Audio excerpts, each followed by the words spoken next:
Okay, my friends, I got a good night's sleep last night and I am fresh for the fight.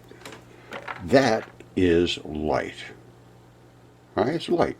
It's coming from a red laser pulsed into a venturi, and at that point the little black balls remove themselves from the white balls they were attached to. I'll show you that in a minute.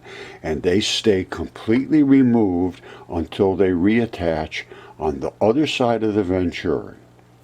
Now, this is electron flood theory.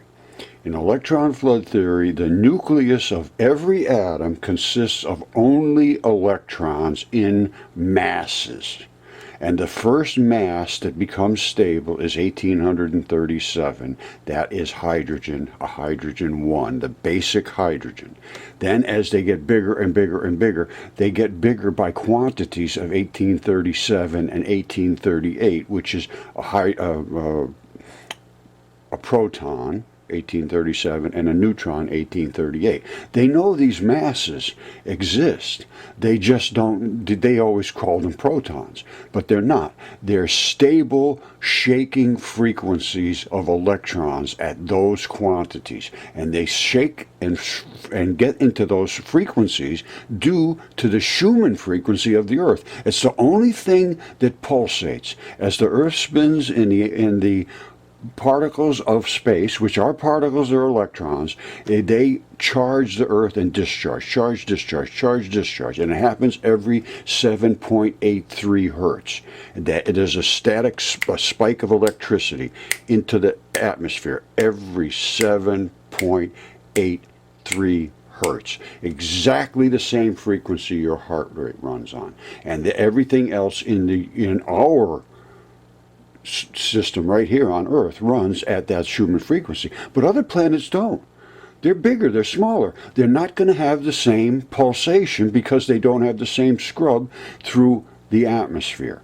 Now, I am going to show you that all protons exist of masses of electrons, and the electrons have a weak black dark matter, and it is literally dark matter. The stuff they've never been able to find. It's part of an electron. They just always thought an electron was only negative. No, it's not. It's negative and positive. But the positive is the weak, dark matter never, ever, ever seen. And it how would you say it? It congregates in the center, and the explosive particles hang around on the outside of every magnet. Here's some magnets here. Boom. You see the white spots on the outside? That's the explosive white part. That is the strong force. The weak force goes to the center. And it happens on all of them. You see that? There's just some square ones. You see it? That's what happens. The white explosive part congregates around the weak dark force. It's dark matter, it's dark energy, it's there, we just never realized it. So let's go a little deeper. Okay, my friends, Roger once again, Mudfossil University. As you know, I have the atomic theory of electron flooding, which means there is nothing that exists except electrons. Protons and neutrons are made of electrons. And in hydrogen, the smallest atom that exists,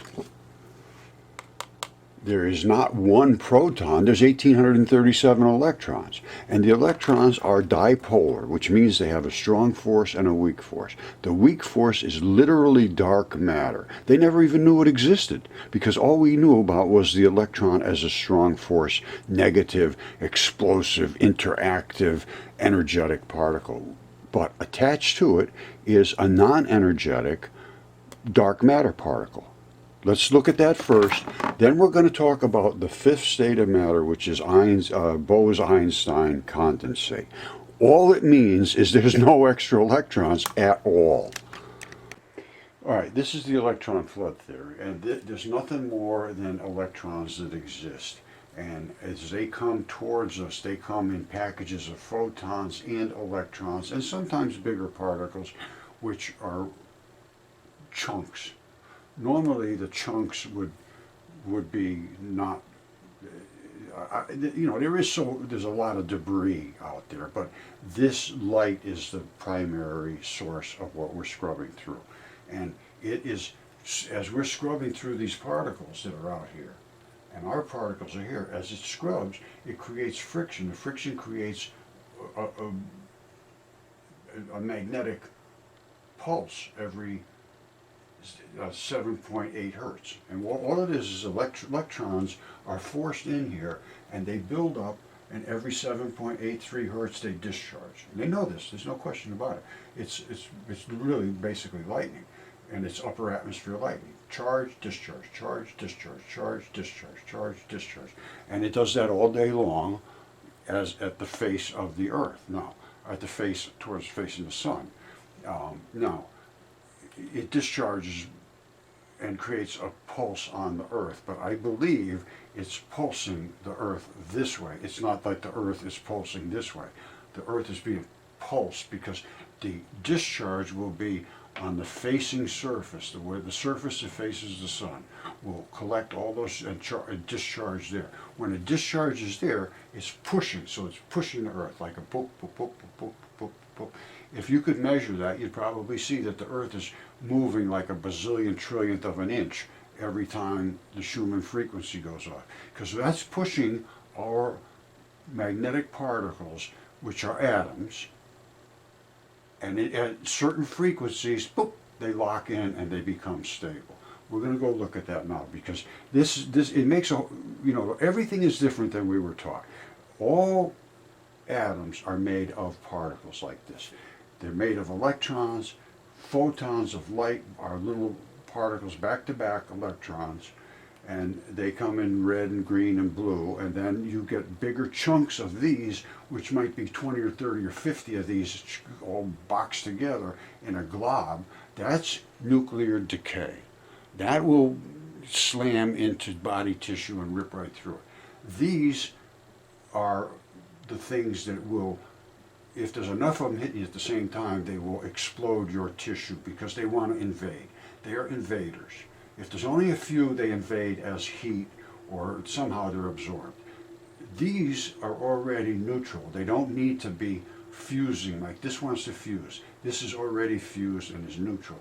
A photon, that'll bounce off of you. It depends on how hard it hits you, what comes off of there. It can red or green or blue or whatever color. Now, and it depends on what it's hitting and how hard it's hitting it as to the brilliance you're going to see and the color you're going to see. Those are the things that matter.